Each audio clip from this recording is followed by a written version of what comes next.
عرب کے اندر سال کے بعد عورتوں کا ایک میلہ لگتا تھا خانہ کعبہ کے پاس. صرف عورتیں اکٹھی ہوتی تھی, میلہ لگا ہوا تھا. ایک تورات جاننے والا یہودی عالم بھی آیا ہوا تھا. وہ بیویوں کے مجمع پہ نظر ڈال کے کہنے لگا, بیویوں, مرد کا کام تو کوئی نہیں عورتوں کے مجمع میں بات کرنا, لیکن میں تمہیں ایک پیغام دینے لگا ہوں. اللہ کے آخری رسول جو مکے میں پیدا ہونے والے ان کے آنے کا وقت قریب آ گیا ہے. وہ بیوی بڑی خوش نصیب ہوگی جنہیں ان کی رفاقت ملے گی. عورتوں نے جب دیکھا کہ مرد آ گیا عورتوں کے میلے میں تو انہوں نے ڈانٹا, جھڑکا, کہا چل اٹھا اپنی کتابیں اور نکل جا. حضرت خدیجہ کہتی ہیں باقیوں نے ڈانٹا پر میں نے بات پلے سے باندھ لی. میں نے پلے سے باندھ لی اور میں انتظار کرنے لگی کہ اللہ کرے وہ نصیب میرے ہی ہو, اللہ کرے مقدر میرا ہی کھلے. آپ فرماتی میں تسبیح پڑھتی, درود پڑھتی. میں اس زمانے میں جو اللہ کا ذکر جس طرح ہوتا تھا وہ میں شروع کرتی, اور جب فارغ ہوتی تو میں التجا کرتی کہ اللہ میرے نصیبے کھول دے. کہتی ہیں آہستہ آہستہ آہستہ آہستہ میں حضور کی تعریف سننے لگی. آہستہ آہستہ تعریف سننے لگی. نبی پاک صادق ہیں, امین ہیں, سچے ہیں, دیانتدار ہیں. اس برے اور میلے معاشرے میں بھی وہ سب سے اعلیٰ بھی ہیں اور سب سے اجلے بھی ہیں, وہ سب سے پاکیزہ ہیں. میں سننے لگی تعارف. آہستہ آہستہ میں ان کی گرویدہ ہونے لگی. ادھر نبی پاک صلی اللہ علیہ وسلم اپنے چچا جناب ابو طالب کے پاس رہتے تھے. قحط آ گیا, حالات بگڑ گئے.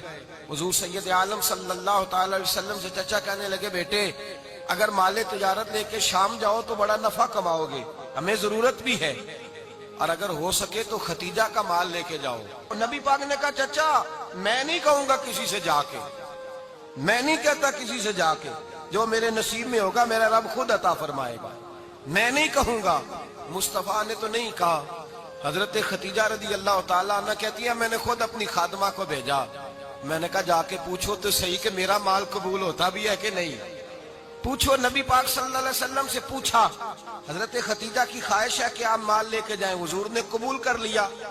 جناب خدیجہ الکبریٰ رضی اللہ تعالیٰ عنہ کے غلام تھے, میسرہ ان کا نام تھا. جناب خدیجہ نے ان کو ساتھ بھیجا. فرمایا تین باتیں ارشاد فرمائی. ایک تو فرمایا سارا رستہ غور سے دیکھنا میرے نبی کے ساتھ کیا معاملات درپیش ہوتے ہیں. ابھی اعلان نبوت نہیں کیا. فرمایا ذرا غور کرنا, میرے مصطفیٰ کا مطالعہ کرنا اور مجھے واپس آ کے سبق سنانا. وہ جو تم نے چہرہ بددعا کی تلاوت کی ہو ذرا مجھے واپس آ کے سنانا. جنہاں نے دل پر جانی ڈٹھا ہو اکھیاں ہی تک لیاں, تو ملے ہوں تے ساجن ملیا ہوں ناساں لگ پئیاں. ذرا جا کے نا تلاوت کرنا اور مجھے دکھ. اور دوسرا فرمایا تم میرے غلام ہو تو مصطفیٰ کے بھی غلام بن کے رہنا. میں سنتی ہوں کہ کردار کے, افکار کے, نظریات کی عظمت کے بلند و بالا, وہ جیسے کہیں ویسے کرنا. اور تیسری حضرت خدیجہ نے نصیحت فرمائی. فرمایا محمد ابن عبداللہ صلی اللہ علیہ وسلم کی رائے سے اختلاف نہ کرنا. یہ چلتے ہوئے معاہدہ کیا, جو وہ کہہ دے سو کر جانا. غلام کہتے ہیں میں ساتھ گیا, باتیں میں نے سن لی, لیکن جب سفر شروع ہوا نا ابھی چند منزلیں طے ہوئی تھی. میں نے کہا خدیجہ آپ نے کیا نصیحت کرنی تھی, ان کے ساتھ جو رہے گا وہ ان کا غلام ہی بن جائے گا. ان کے ساتھ جو رہے گا تو اجے میرا محبوب نہیں ڈٹھا جن ویکھ کے چن شرماوے. جے رکھے ہاتھ پھلاں وچ ہاتھ نال پھلا رل جاوے, ادھی راتی چن چڑھ جاندے جدوں جلوہ فرماوے. مایا جو بھی ساتھ رہتا غلام ہو جاتا. میسرہ کہتے میں گیا, تجارت شروع ہوئی. کہتے ہیں نبی پاک صلی اللہ علیہ وسلم جب منڈی میں پہنچے تو لوگ قسمیں اٹھا اٹھا کے مال بیچ رہے تھے. اللہ کے محبوب جب گئے نا تجارت کرنے تو ایک آدمی کہنے لگا چلو معاذ اللہ بتوں کے نام تھے لات و منات, کہنے لگا لات کی, عزا کی, منات کی قسم اٹھاؤ. تو نبی پاک فرمانے لگے ان کی قسم اٹھاؤں جن کا میں نام لینا بھی پسند نہیں کرتا. ابھی اعلان نبوت نہیں کیا. اور فرمایا ویسے بھی میں قسم دے کے مال نہیں بیچتا, خریدنا ہے تو خریدو, نہیں خریدنا تو نہ خریدو. کہتے ہیں لوگ قسمیں اٹھا اٹھا کے پیچھے جاتے تھے, پر میرے نبی جس سے رخ پھیرتے تھے وہ نبی پاک کے پیچھے ہو جاتا تھا. ماتے کئی گنا زیادہ نفع کمایا. ہم رستے میں تھے, حضور ایک درخت کے نیچے آرام کرنے لگے. ایک عیسائی راہب غار میں بیٹھا تھا, نکل کے آ گیا. مجھ سے کہنے لگا مجھے وہ جانتا تھا. میں سنا یہ کس کو ساتھ لائے, یہ کون ہے؟ میں نے کہا اہل قریش کے ایک معزز آدمی ہے. کہنے لگے یار جس درخت کے نیچے یہ لیٹے ہوئے ہیں یہاں عام آدمی نہیں لیٹ سکتا, یہاں وہی لیٹے گا جو اللہ کا سچا رسول ہوگا. یہاں دوسرا کو لیٹ ہی نہیں سکا. یہ رسول ہے, ان کا خیال رکھنا, خیال رکھنا. کاش میں اس وقت تک زندہ رہوں جب یہ نبوت کا اعلان کریں.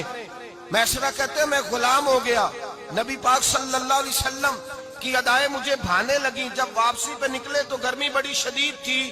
فرماتے ہیں جب دھوپ تیز ہوتی تو بادل کا سایہ آ کے حضور پہ سایہ کر دیتا. بادل کا ٹکڑا نبی پاک پہ. اللہ جانے کہاں بیٹھ کے لوگوں نے کتابیں پڑھی ہیں جو کہتے ہیں 40 سال کے بعد نبی بنے تھے. پتہ نہیں کہاں بیٹھ کے کتابیں پڑھی ہیں. ہم نے تو جو سیرت پڑھی ہے وہ بتاتی ہے کہ تیری حیات پاک کا ہر لمحہ پیغمبر لگے, ہر لمحہ پیغمبر لگے.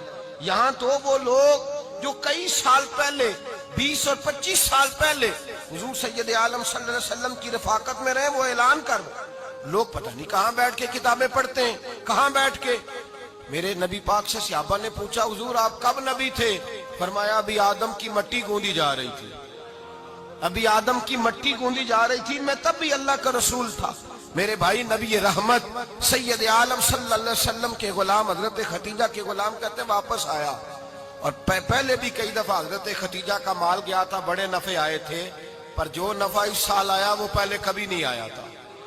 کہتے ہیں مجھ سے حضرت ختیجہ کی سہیلی بھی بیٹھی تھی, میں بھی آ گیا, اور جناب ختیجہ کی سہیلی کہنے لگی چل مال کے بارے میں کچھ بتا, کتنا بکا؟ میں نے کہا مال چھوڑو, مصطفیٰ کی سنو. اور پھر کہتی چلو ٹھیک ہے, بادل سایہ کرتا تھا, چلو ٹھیک ہے, تم سے راہب نے پوچھا تھا, یہ صحیح ہے انہوں نے تیری سارے رستے بڑی خدمت کی, تیرا بڑا خیال رکھا, پر یہ بھی بتا تجارت کیسے ہوئی؟ تو میسرہ کہنے لگا زندگی میں نے بھی ساری گزار دی ہے, پر اس رسول کے ساتھ 4 دن ہی گزارے ہیں. حد ہو گئی مجھ سے, اور کچھ نہ پوچھو, اور کچھ نہ پوچھو. آ میرے دل آمنہ کے لال کی باتیں کرے, اور کچھ نہ پوچھو, بس ذکر ان کا چھیڑیے ہر بات پر, اور چھیڑنا شیطان کا عادت کیجئے. بس مجھے حضور کے تذکرے بیان کرنے ہیں, ذکر مصطفیٰ کرنا ہے. حضرت ختیجہ الکبریٰ بڑی متاثر ہوئی, کہتی ہیں مجھے درجنوں لوگوں نے پیغام نکاح دیا تھا, پر میں نے سنی نہیں تھی. میں نے نفیسہ کے ہاتھ پیغام بھیجا, میں نے کہا میری عمر 40 سال ہے, ان کی 25 سال ہے, اور میرا احوال اور طرح کا ہے. وہ شہنشاہ ہے, جا کے پوچھو تو صحیح, بھلا میں قبول ہوتی ہوں؟ پوچھو. نفیسہ کہتی ہیں میں آئی تو وہ خاتون جن کے لیے لوگ بڑے بڑے قریش پیغام دیتے تھے, پیغام لے کے آئی. تو رسول پاک نے عجیب رنگ بیان کیا اپنی سیرت کا. جب میں پہنچی میں نے کہا ختیجہ نکاح کرنا چاہتی ہیں؟ نفیسہ کہتی ہے میرا خیال تھا کہ کوئی اور ہوتا تو کرسی سے اٹھ کھڑا ہوگا, فوراً کہے گا اچھا جلدی کرو, بات کرو. جب میں نے آ کے کہا نا حضور ختیجہ نکاح کرنا چاہتی ہے, تو نبی پاک نے میری طرف دیکھا, فرمایا وہ کہتی ہے کہ تم کہتی ہو؟ کہا وہ کہتی ہیں. تو حضور نے فرمایا ٹھہر جاؤ, میں اپنے چچا سے پوچھ کے بتاؤں گا, میں مشورہ کروں گا, میں پوچھ کے بتاؤں گا. آج بچوں کو کچھ سبق بڑے یاد ہیں, کہتے ہیں پسند کی شادی کرنا حضرت صاحب ناجائز ہے, پسند کی شادی کرنا کوئی ناجائز ہے؟ اور میں نے کہا بھائی صرف ایک ہی جائز چیز رہ گئی, اور کوئی شے جائز نہیں. یہ ایک ہی جائز چیز ہے جس کا فتویٰ سارے نوجوان پوچھتے پھرتے ہیں, سارے رانجے بنے پھرتے ہیں, مجنوں بنے پھرتے ہیں, سارے مئی وال ہو گئے. اللہ پاک کو ہدایت کی توفیق عطا فرمائے. سارے اس بری لت کا شکار ہو گئے.